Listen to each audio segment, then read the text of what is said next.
చూడండి 10వ తరగతి విద్యార్థులు మనకు వస్తున్నటువంటి ఎగ్జామ్ A2 4 పాఠ్యాంశాలలో ఉన్నటువంటి వ్యాకరణ అంశాలను క్రోడీకరిస్తూ నేను ఒక 2 వీడియోలు చేయాలనుకుంటున్నా.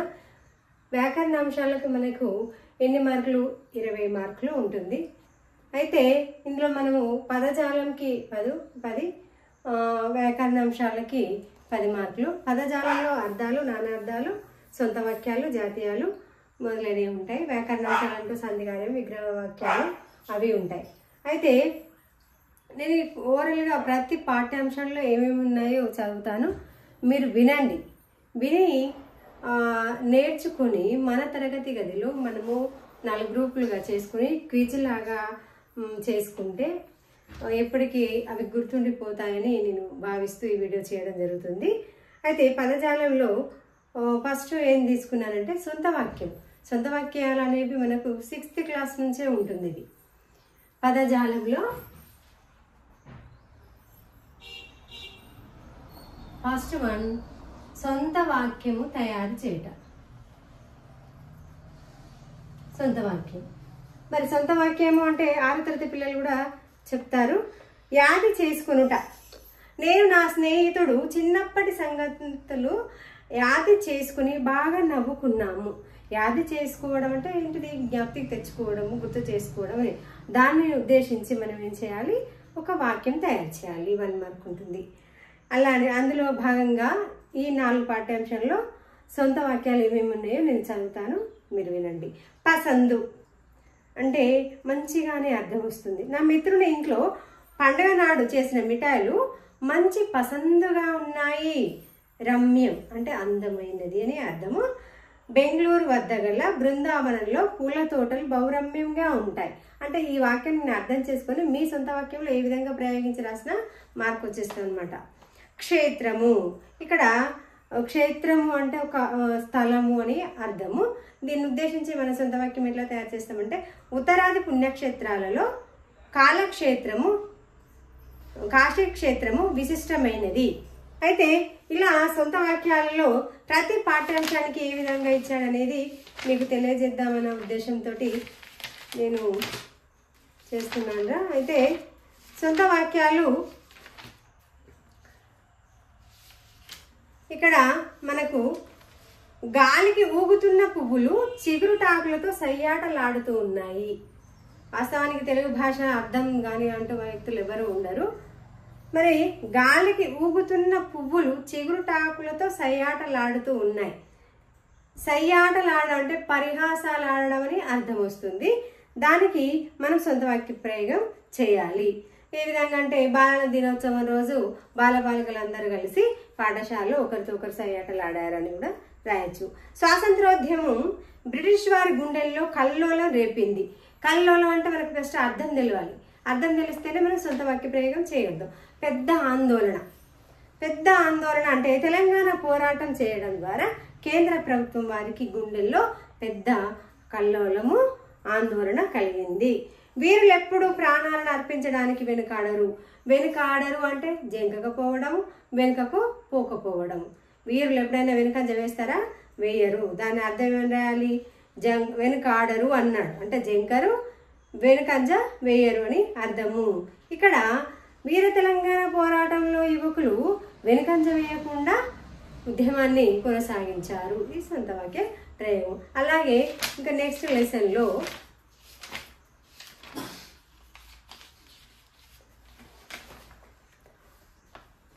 ఇక్కడ ఉపాధ్యాయుడు చెప్పే పాఠాన్ని చెవి వారిచ్చి వినాలి. చెవి వారిచ్చి ఈ పదాన్ని ఇచ్చి సొంత వాక్యం తయారు చేయమన్నాడు. ఏమని రాస్తాము? చెవి వారిచ్చి అంటే శ్రద్ధగా. మన సొంత వాక్యం ఎట్లా చేస్తాము? టీచర్ చెప్పేటువంటి పాఠ్యాంశాన్ని చెవి వారిచ్చి వింటాము. చిరుతపులులు గవీన్లలో నివసిస్తాయి. గవీన్ల అంటే గుహలు అని అర్థం. గుహలు మనకు అర్థం తెలిస్తేనే సొంత వాక్య ప్రయోగం చేయగలుగుతాం. గవీన్లు అంటే గుహలు. సింహానికి ఆకలి వేసినప్పుడు గవీన్ల నుంచి బయటకు వచ్చేసి వేటాడుతుంది. కుటిల వాజితనం పనికిరాదు. కొందరు కుటిలవాజితనం అంటే ఏంటిది? మోసం అనమాట, మోసపూరితము అని అర్థం. కుటిలవాజితనము అంటే మోసపూరితము. కొందరికి మోసపూరితటువంటి కుటిలవాజి తనం ఉన్నట్లయితే ఈ స్నేహితులు ఎక్కువగా ఉండరు వాళ్ళకి. మా ఊరి పొలిమేరలో పంట పొలాలు ఉన్నాయి. పొలిమేర అంటే సరిహద్దు. పొలిమేర అంటే సరిహద్దు. దీన్ని ఉపయోగించి మనం సొంత వాక్య ప్రయోగం ఎలా చేస్తామంటే, మా ఊరి పొలిమేరలో ఆంజనేయ స్వామి గుడి ఉన్నది. ఎట్లా అంటే పొలిమేర అనే పదము మనకు సొంత వాక్య ప్రయోగంలో రావాలి. ఇంకేమేమి ఇచ్చాడో చూద్దాం. ప్రతి పాఠ్యాంశానికి సొంత వాక్యాలు అనేవి రావడం జరిగింది. తర్వాత నానా అర్థాలు పర్యాయ పదాలు. నానా అర్థాలు చూడండి. మీరు ఇవి చదివేటప్పుడు, ఈ వీడియో చూసేటప్పుడు మీరు బుక్ ముందు పెట్టుకొని నేను చెప్పింది వింటే బాగుంటుంది. ఇక్కడ ఉత్పత్త్యార్థాలు. నెక్స్ట్ ఏంటిరా?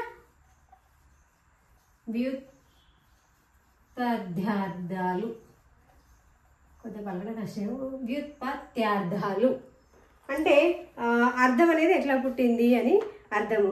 ఇక్కడ నీరజ భవుడు అని వచ్చింది, చాలాసార్లు వచ్చింది ఇది పరీక్షలో. నీరజ భవుడు, దీని అర్థం ఏంటి? విష్ణువు నాభి అంటే బొడ్డు, కమలం నుండి పుట్టినవాడు. ఎవరయ్యా? బ్రహ్మ. నీరజ భవుడు అంటే మనకేమర్థం వస్తుంది అంటే విష్ణువు అని వస్తుంది. అంటే కమలం, విష్ణువు యొక్క నాభి దగ్గర ఒక కమలం వికసిస్తుంది, అందులో నుంచి పుట్టినటువంటి వ్యక్తి భవుడు. ఎవరు? బ్రహ్మ. నీరజ భవుడు అని. ఇది ఉత్పత్త్యార్థము. త్రివిక్రముడు అంటే 3 అడుగులచే ముల్లోకాలను కొలిచినవాడు. త్రివిక్రముడు.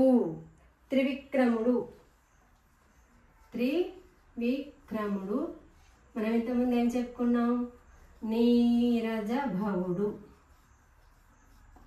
ఇక్కడ భవుడు అనగానే మీకు ఎవరికి గుర్తు రావాలయ్యా? బ్రహ్మ అని రావాలి. త్రివిక్రముడు అంటే అంటే 3 అడుగులచ్చే ముల్లోకాలను కొలిచినవాడు. ఎవరు? కొలిచేదగినటువంటి వాడు విష్ణువు అని. ఇవి ఉత్పత్త్యార్థాలు. అలాగే ప్రతి పాఠ్యాంశానికి ఉత్పత్త్యార్థాలు ఇవ్వడం జరిగింది. అన్నీ ఒక దగ్గర సేకరిద్దామనే ఉద్దేశంతోనే ఈ వీడియో సేకరించేస్తున్నాను. ఇక్కడ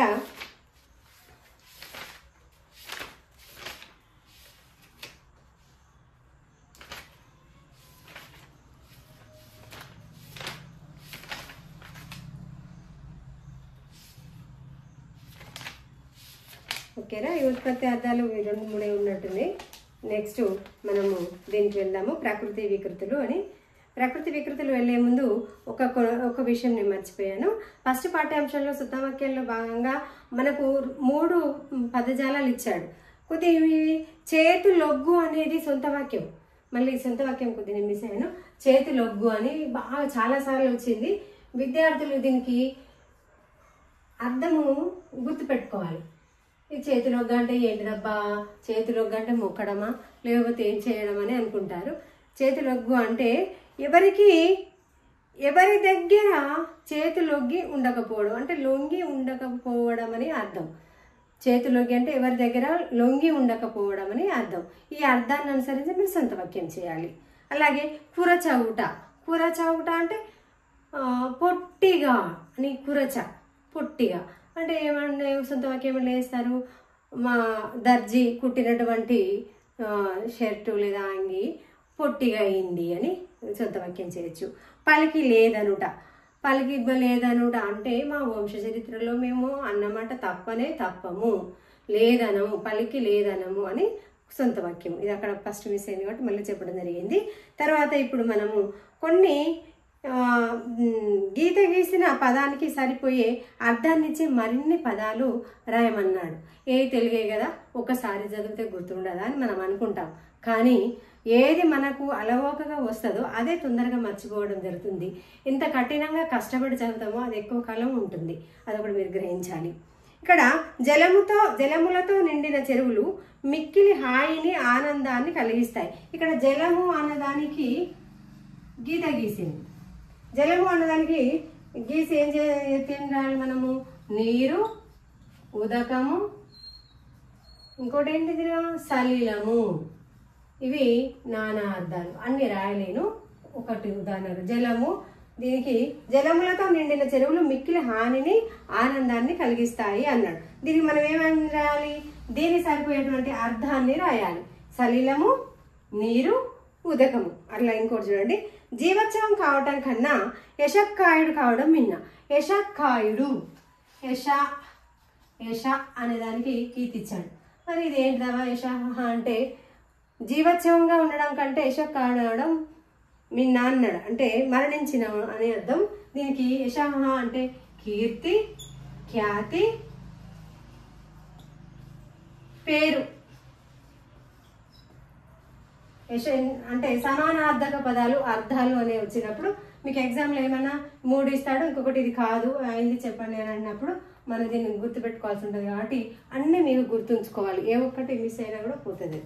అలాగే చూడండి, నెక్స్ట్ లెసన్లో అదే అర్థాలకు సంబంధించి నానా అర్థాలు ఉన్నాయి. కవి అన్నాడు. కవి అనే పదానికి నానా అర్థాలు చెప్పండి అన్నాడు. కవి అంటే కవిత్వము, చెప్పేవాడు, పండితుడు, జలపక్షి, శుక్రుడు, ఋషి. ఇవన్నీ కవి అనే పదానికి నానా అర్థాలు. కవి అనే పదానికి నానా అర్థాలు ఏమని చెప్పుకున్నాం మనము? కవిత్వము, చెప్పేవాడు, పండితుడు, జలపక్షి, ఋషి, శుక్రుడు. ఇవన్నీ నానా అర్థాల కింద మనం కవిని అంటామన్నమాట. ఇంకోటి చూడండి, క్షేత్రము అన్నాడు. క్షేత్రము, క్షేత్రము అంటే ఏమి నానా అర్థాలు వస్తాయి? చోటు, పుణ్యస్థానము, భూమి, శరీరము. శరీరము కూడా ఒక క్షేత్రమే. భూమి, పుణ్యస్థానము, చోటు. ఇవన్నీ క్షేత్రం అనే పదానికి నానా అర్థాలు.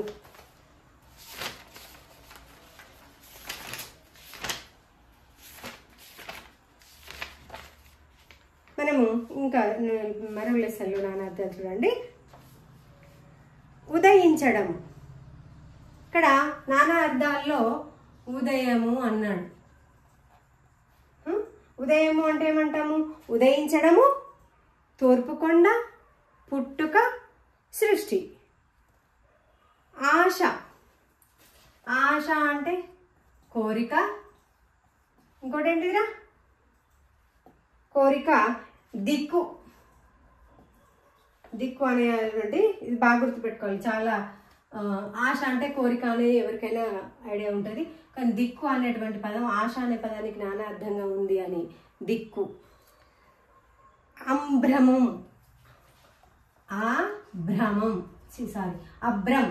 అభ్రమం అనే దానికి నానా అర్థము ఏంటంటే మబ్బు, ఆకాశము, బంగారము, కర్పూరము, స్వర్గము. ఇవి నానా అర్థాలు. చక్కగా అర్థం చేసుకోండి, నెమరు వేసుకోండి.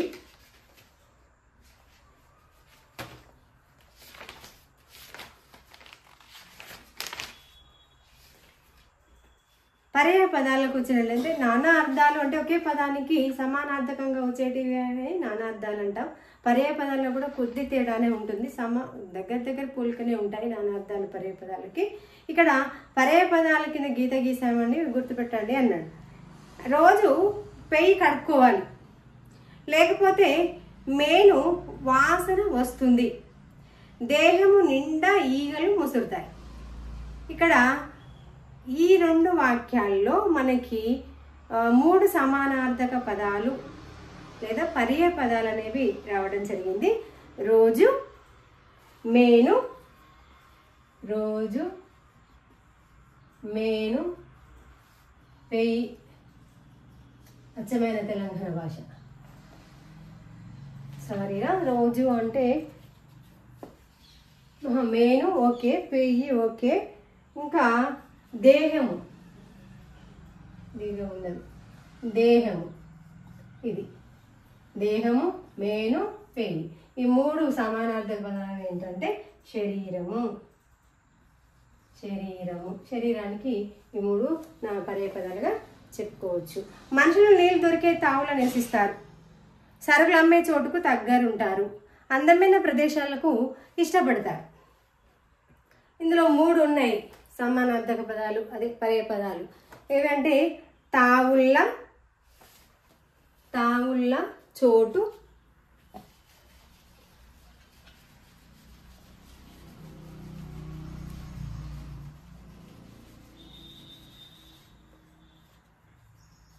తావుళ్ళ చోటు, ఇంకోటి ఏంటిరా ప్రదేశము. ఇవి 2 ఒక వాక్యంలో ఇస్తాడు. ఒక వాక్యంలో ఇచ్చి గీత గీయండి అంటారు. అంటే మనం పర్యాయపదాలు సమానార్థకం, అర్థం అనేది సమానంగా ఉండాలి. ఇప్పుడు ఎట్లా శరీరము అంటే దేహము, మేను, పేయి అని ఎట్లా అయితే అనుకున్నామో, ఇక్కడ స్థలం అంటే తావుళ్ళ, తావు అక్కడ వెతుకు, తావులు వెతుకు అంటాం కదా మన అచ్చమైన తెలంగాణ భాష యాసలో. తావుళ్ళ చోటు, ప్రదేశము. ఇట్లా పర్యాయపదాలు అర్థాలు ఉంటాయి. ఇంకా మనం ప్రకృతి వికృతుల గురించి మాట్లాడుకుందాం. ప్రకృతి వికృతుల గురించి చూస్తే, ప్రకృతి వికృతి అనేది మామూలుగా మాట్లాడిన దానికంటే రాయడంలో తేడా గమనించాలి. కొద్ది తేడా పోతే మనకు రాదు. దానికి భాష అంటాం, భాష అంటాం. దిశ అంటాం, దిశ అంటాం. చూద్దాము, నేను రాస్తాను. ఇక్కడ ప్రకృతి వికృతి అంటే సిరి అంటే శ్రీ అని, కీర్తి అంటే కీర్తి అని, విద్య రాసే విధానాన్ని గమనించండి. విద్య విద్యే. ఇంకొకటి ఏంటి ధర్మం, దమ్మం.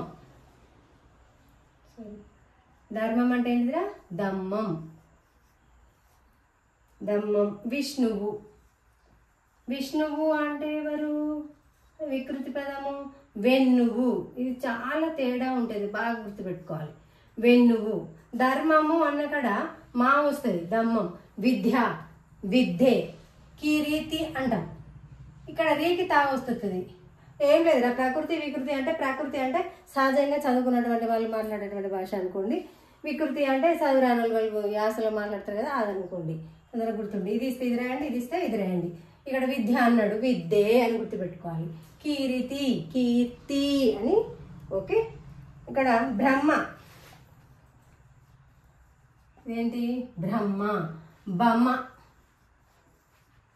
బ్రహ్మ, బొమ్మ. ఇట్లా ప్రతి మన ఈ 4 పాఠ్యాంశంలో ఉన్న ప్రకృతి వికృతులు మీకు తెలియజేస్తాను.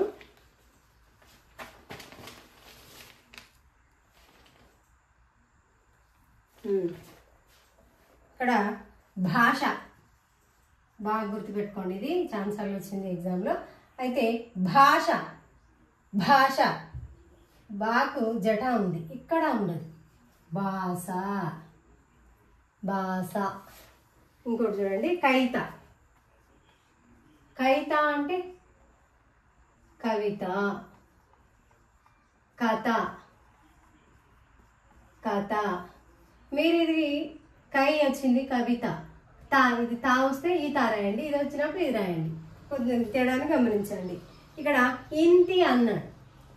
ఇంతి అంటే ఎవరు స్త్రీ, ఇంతి.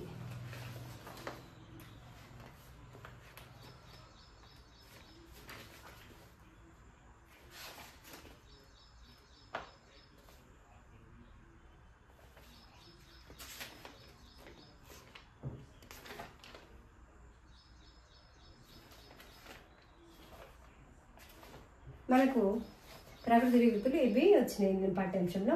ఇంకొక 4 ఉన్నాయి, రాస్తాను చూడండి. సముద్రము, సంద్రం అంతే. ఇక్కడ మూగు బదులు 0 వచ్చింది అనుకోండి. ఇక్కడ ఇంకో విద్య అంటే విద్య వచ్చింది. శిఖ, శిఖ అంటే సిగ, సిగ. ఇంకా సముద్రము వచ్చింది, సముద్రం అని. ప్రయాణము, ప్రయాణము అంటే పైన, పైన. ఏడుకి పైనమైనవరా అని అంటాం. అట్లా అందుకే చెప్పాను కదా, చదువు రాని వాళ్ళు పాడినటువంటి భాషను వికృతిగా, కొద్దిగా చదువుకున్నటువంటి వ్యక్తి మాట్లాడేటువంటి భాషను ప్రకృతిగా అనుకుని గుర్తుపెట్టుకోండి, ఈజీ అయిపోతుంది. ఇక్కడ సముద్రము అంటే సంద్రం అని, శిఖ అంటే సిగ అని, ప్రయాణం అంటే పయనము అని, ఇక్కడ ఇంతి అంటే స్త్రీ అని, కథ అంటే కథ. పలకడంలో కొద్ది తేడా ఉంటాయి, కొన్ని మాత్రం సమానంగా అనిపిస్తాయి, కథ కథ, కానీ రాయడంలోనే తేడా ఉంది. అదొకటి గమనించాలి, మనకు మంచిగా రాయగలుగుతాం. ఇంకొకటి మనం ఇప్పుడు ఏమైంది, సొంత వాక్యాలు అయిపోయినాయి, పర్యాయపదాలు, నానా అర్థాలు అయిపోయినాయి, ప్రకృతి వికృతులు కూడా అయిపోయినాయి. ఇంకొద్దిగా నానా అర్థాల విషయంలో మనం మాట్లాడుకున్నట్లయితే, పర్యాయపదానికి నానా అర్థానికి దగ్గర సంబంధం ఉంటుందని ముందే చెప్పాను.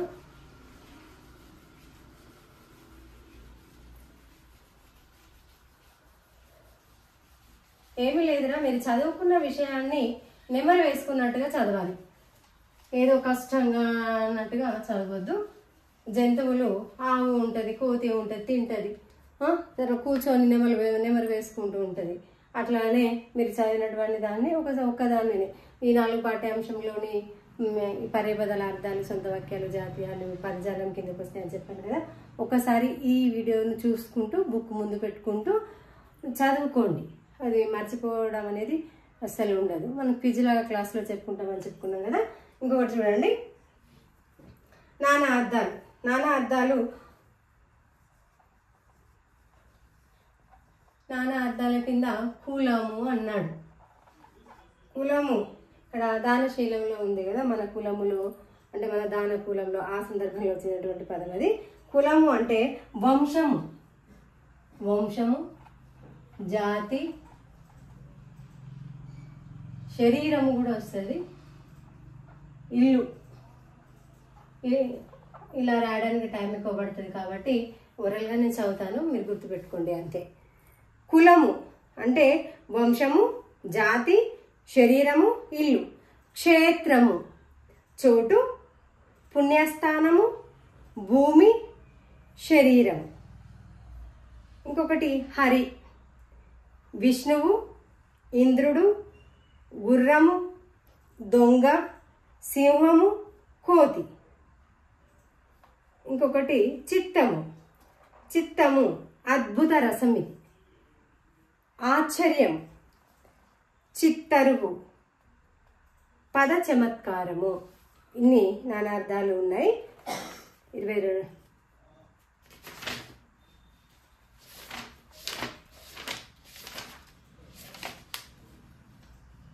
నానార్థాల్లో చెప్పాను కదా. కవి గురించి చెప్పాను నేను. కవిత్వం చెప్పేవాడు పండితుడు, జలపక్షి, శుక్రుడు అని, క్షేత్రము అని. ఇంకా ఉత్పత్తి అర్థాల్లో మనము 2 చెప్పుకోవడం జరిగింది, త్రివిక్రముడు అని, ఇంకొకటి అది విష్ణువు అని, నీరజ భవుడు అని చెప్పుకున్నాం కదా. అందులో భాగంగా ఇంకొకటి ఇచ్చాడ్రా ఉత్పత్తి అర్థము, అజ్ఞానం అనే అంధకారాన్ని తొలగించువాడు. చాలాసార్లు వచ్చింది. అజ్ఞానం అనేడు అంధకారాన్ని తొలగించువాడు. ఎవరు? ఉపాధ్యాయుడు. ఇది ఉత్పత్తి అర్థం.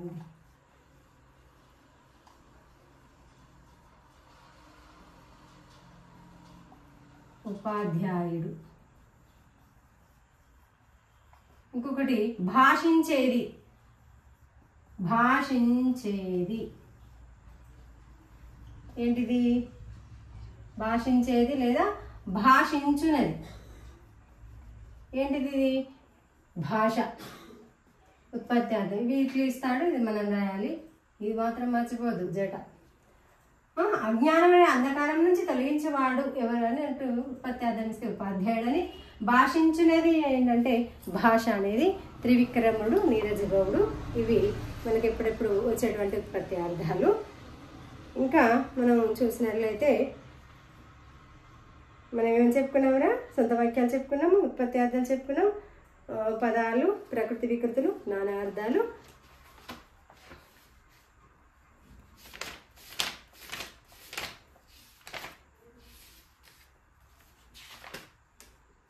పర్యాయ పదాల్లో ఇంకొకటి చెప్తాను వినండి. మురళీ రవము మానసిక ఆహ్లాదాన్ని ఇస్తుంది అన్నాడు. పర్యాయ పదము పర్యాయ పదాలు మురళి రవము అని ఇచ్చి దీని కింద అండర్లైన్ చేసి దీనికి సమానమైనటువంటి అర్థం చెప్పాలని అని. రవము అంటే ధ్వని అని కూడా వస్తుంది, చూద్దాము. ధ్వని, రోద, ధ్వని, రోద, శబ్దం అంటే సౌండ్కి రిలేటివ్ ఉన్నాయి చూడండి అన్ని. శబ్దము, చప్పుడు, అందుకే నానా అర్థాలు అన్నారు, వీటిని పర్యాయ పదాలు అన్నారు. కొద్ది తేడా ఉంటుంది. మురళి రవము, రవము అనే దానికి పర్యాయ పదాలు ధ్వని, రోద. రోద అంటే ఏందో అనుకోకండి, అని కందిరీగలు వచ్చేటప్పుడు రకమైనటువంటి శబ్దం వస్తుంది కదా, అది అన్నట్టు. శబ్దము, చప్పుడు. రుద్రమాదేవి కృపానంతో శత్రువులను చెండాడింది. కృపానానికి పర్యాయ పదాలు రాయండి అన్నాడు. కృపానానికి ఏం రాయాలి? పర్యాయ పదాలు రాయాలి. కత్తి, ఇంకేంటిదిరా? ఖడ్గము, అసి. ఇది బాగా గుర్తుపెట్టుకోవాలి. ఇది ఎట్లా గుర్తుంటుంది, ఎట్లా గుర్తుంటుంది. అసి. ఇంకోటి కరవాలము. కర అంటే చెయ్యి, వాలము అనేది దండించేది అనే అర్థంలో కరవాలము. ఎక్కువ గుర్తుపెట్టుకోవాల్సింది ఇది అసి. కృపానానికి పర్యాయ పదాలు కత్తి, ఖడ్గము, అసి, కరవాలము. ఇంకా జలది అని ఇచ్చాడు. జలది అనే జీవరాశులకు జలది అనేక జీవరాశులకు నిలయము అన్నాడు. తెలుగు భాష చాలా ఈజీ అసలు. ఇంగ్లీష్ మీడియం స్కూల్స్ వచ్చి తెలుగే కదా అని అనుకుంటున్నారు. ఉన్నటువంటి ఆల్ సబ్జెక్ట్స్ పాస్ అయ్యి తెలుగు నిర్లక్ష్యం తెచ్చినా కూడా అది ఎక్కడ ఉండాలో అక్కడనే ఉండిపోతారు మీరు. కానీ బాగా గుర్తుపెట్టుకోవాలి, దేన్ని మనం నిర్లక్ష్యం చేస్తామో అదే మనల్ని వేధిస్తుంది. ఓకే. జలది. జలది అని అంటే సముద్రము. వాస్తవానికి అన్ని బోర్డు రా మీద రాద్దాం అనుకున్నాను, టైం కుదరదు. సముద్రము, సాగరము, పయోధి, అబ్ది, కడలి. ఇవి జలది యొక్క పర్యాయ పదము. జలది అంటే సముద్రము, సాగరము, పయోధి, అబ్ది, కడలి. ఇంకొకటి దష్టలు అన్నారు. దష్టలు అంటే కొమ్ములు లేదా వాడేనివి అర్థం వస్తుంది. హనుమంతుడు సముద్రాన్ని లంఘించాడు. లంఘించడం ఏం చేసిండయా? లంఘించడం అంటే ఏంటిది? సముద్రం మీద హనుమంతుడు ఏం చేసిండు? దూకాడు. అర్థం ఏమొస్తుంది? దాటుట, దుముకుట అని వస్తుంది. ఇది గుర్తుపెట్టుకోండి. కొద్దిగా ఈజీ అని అనిపిస్తూ ఉంటుంది, కానీ ఎక్కువసేపు అవి నెంబర్ వేసుకున్నట్టు చదవాలి. నేను ముందే చెప్పాను, మనం ఏదైతే సులభంగా వస్తుందని అనుకున్నామో అదే సులభంగా తొందరగా మర్చిపోవడానికి అవకాశం ఉంటుంది. ఇంకా జాతీయాల్లో ఇంకొక 4 ఉన్నాయిరా. మనం ఇప్పుడు చెప్పుకునేటువంటి కొత్త బాట. పాకాల యశోధరెడ్డి గారు మన భాషలో, యాసలో ఎంత చక్కగా 2 గంటల్లో ఏమన్నాడు అక్కడ? 2 గంటల్లో 2 తరాల ముచ్చటగా తెలంగాణ సంస్కృతి సాంప్రదాయాలను విశ్లేషించినటువంటి యశోధరెడ్డి గారు అని చెప్పడం జరిగింది. ఆ పాఠ్యాంశంలో వచ్చినటువంటి ఉత్పత్తి అర్థము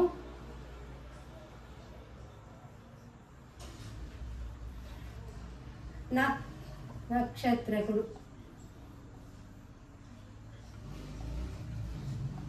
నక్షత్రకుడు అని ఒకటి రావడం జరిగింది. పట్టు వదలని వాడు. పట్టనే పట్టాడు వాడు, పట్టుతే వదలడు. అవునరా, ప్రతి విషయంలో అట్లనే ఉండాలి. పట్టు వదలని వాడు నక్షత్రకుడు అని. పాఠ్యాంశాల్లో అక్కకు చెప్పే ముచ్చట్లో చెప్తానే ఉన్నాడు కదా. అప్పుడు ఆమె రచయిత్రి ఉపయోగించినటువంటి పదము నక్షత్రకుడు. పట్టు వదలని వాడని అర్థం. నిండుకున్నవి. వాస్తవానికి ఇంట్లో పసుపు, బియ్యం అయిపోయినాయి అనుకోండి, అయిపోయినాయి అనరు. పసుపు అయిపోయినా, కుంకుమ అయిపోయినా, బియ్యం అయిపోయినా నిండుకున్నవి అంటారు. అది మనకు తెలంగాణ సాంప్రదాయం. నిండుకున్నవి అంటే అయిపోయినవి అని అర్థం.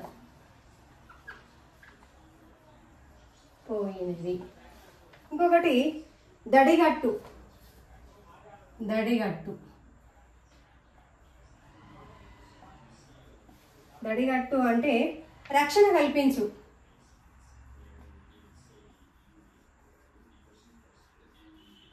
రక్షణ కల్పించు. మన సపోజ్ నిలబడ్డామనుకో చుట్టూ గుమ్మిగూడారు, అది ఎదురు గుమ్మిగూడారు అనేవి దడిగట్టిండ్రు అంటాం. అంటే అది దడిగట్టు అని అంటే రక్షణ కల్పించు అనే అర్థంలో కూడా వాడతారు. నిప్పులు సెరుగంగా,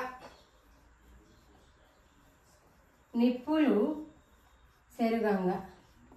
ఇక నిప్పులు సెరుగంగా అంటే అధికమైనటువంటి కోపోద్రిక్తం కలిగి ఉండడం, మిక్కిలి కోపాన్ని ప్రదర్శించడం. మిక్కిలి కోపాన్ని ప్రదర్శించుట. వాస్తవానికి కోపం వల్ల ఏమి సాధించలేమురా అని మనకు పాఠ్యాంశం భిక్ష పాఠ్యాంశంలో కోపం గురించి చాలా మస్తు పద్యాలు ఇచ్చింది పాల్గొని శ్రీనాథ్. అది అప్పుడు చెప్పుకుంటాం. నిప్పులు సెరగంగా అంటే మిక్కిలి కోపాన్ని ప్రదర్శించడం. దడిగట్టడం అంటే ఏంటిది? రక్షణ కల్పించడం. నిండుకున్నవి అంటే అయిపోయినవి అని. నక్షత్రకుడు అంటే పట్టు వదలని వాడిని నక్షత్రకుడని అంటారు. ఇవన్నీ ఏంటివి? ఉత్పత్తి అర్థాలు. ప్రతి పాఠ్యాంశానికి అర్థాలు, నానార్థాలు, పర్యపదాలు, జాతీయాలు, సొంత వాక్యాలు ఉన్నాయి. ఇవి పదజాలంలో భాగంగా మీకు ఇవ్వడం జరుగుతుంది.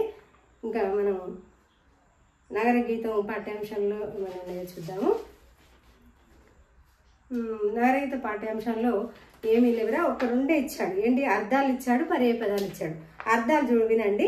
నగార అంటారు. అంటే నగార అంటే పెద్ద డంక, ఇట్లా మనము సౌండ్ చేస్తూ కొట్టేటువంటి దాన్ని పెద్ద డంకని ఏమంటారు? నగార అంటారు. ఘోష, సముద్రపు ఘోష అంటాం. ఒక ఉరుము లేదా ఒక పెద్ద శబ్దము అని. పఠనీయ గ్రంథమే అంటే అది చదవగలిగిన పుస్తకము, చదవగలిగిన గ్రంథము అని. ఇక్కడ పర్యపదాలు చూసినట్లయితే నరుడు అన్నాడు, మానవుడు మనిషి, అరణ్యము అన్నాం, విపినము అడవి, రైతు మనకు తెలుసు, కర్షకుడు కృషివలుడు, పువ్వు కుసుమం పుష్పం అని, మరణం చావు మృత్యువు, వాంఛ కోరిక అభిలాష. వృక్షానికి పర్యపదాలు చెట్టు తరువు. పల్లె అన్నాం అనుకోండి, దానికి పర్యపదాలు గ్రామము జనపదము అని కూడా అనొచ్చు. ఇక్కడ ఈ నానా అర్థాలను ఉపయోగించి అంటే ఒక్కదానికి మన రెండు పర్యపదాలు రాసి దాన్ని రెండు వాక్యం తయారు చేయమన్నాడు. ఉదాహరణకు ఒకటి ఇచ్చాడు చూడండి. పల్లెలో దేశానికి పట్టుకొమ్మలని గ్రామ స్వరాజ్యం కోసం గాంధీజీ కలకన్నాడు. అంటే పల్లె అంటే గ్రామము అన్నాం, జనపదము అన్నాం. అంటే ఆ గ్రామము జనపదం ఉపయోగించి ఒక వాక్యం తయారు చేయాలి. కొద్దిగా మనకు అర్థం చేసుకుంటే అది వచ్చినప్పుడు మనం ప్రయోగించడానికి వీలుగా ఉంటుంది. అసలే చదువుకోకపోతే ఏమీ రాయలేము. వీరా మనము 5 పాఠ్యాంశంలోని పదజాల అంశాలు చెప్పడం జరిగింది. నేను వ్యాకరణ అంశాల్లోని భాగంగా ఇంకొక వీడియో చేస్తాను. ఈ వీడియో మీరు వినేటప్పుడు ఏం చేయాలని చెప్పాను, ముందు బుక్ పెట్టుకొని ఒక ప్రాక్టీస్ నోట్బుక్లో రాసుకుంటూ అవి వీడియో వినుకుంటూ బుక్ చూసుకుంటూ మళ్ళీ రఫ్ నోట్బుక్లో ప్రాక్టీస్ చేయాలి. ఎట్లా ప్రాక్టీస్ చేస్తారు మీరు? పల్లికి లేదనుట అంటే బొంక కుండుట, దాన్ని ఉపయోగించి ఒక సొంత వాక్యం. కురుచగుట పొట్టి అగుట, దర్జీ పుట్టినటువంటి అంగి పొట్టి అయినది. చేతిలొగ్గు, చేతిలొగ్గు అని బాగా గుర్తుపెట్టుకోండి. చేతిలొగ్గు అంటే ఒకరికి యాచించడం మంచిది కాదు అని అర్థం. ఎవరి దగ్గర యాచించకపోవడము అని అర్థం చేతిలొగ్గు అంటే. ఇది ఇట్లా ప్రతి పదాన్ని మీరు చూసుకుంటూ ఒకసారి చదువుకుంటూ ఒకసారి రాయాలి కంపల్సరీ. ప్రకృతి వికృతులకు తేడా తెలవాలి, అర్థాలు నానార్థాలు పర్యపదాలకు తెలియాలి, సొంత వాక్యాలు జాతీయాలు. ఒక్కసారి చదివిన వరకు మైండ్లో నిక్షిప్తం అవుతుంది. మరలా మన అవసరమైనప్పుడు మన బ్రెయిన్ మనకు అందిస్తుంది. ఓకే చిల్డ్రన్స్, ఇంతేరా. ఏది ఏమైనా పాఠ్యాంశాలు 4 ఉన్నాయి కదా, ఈ 5 పాఠ్యాంశాలు మీరు S2కు గ్రామర్ ప్రిపేర్ కాండి. ఇంతే.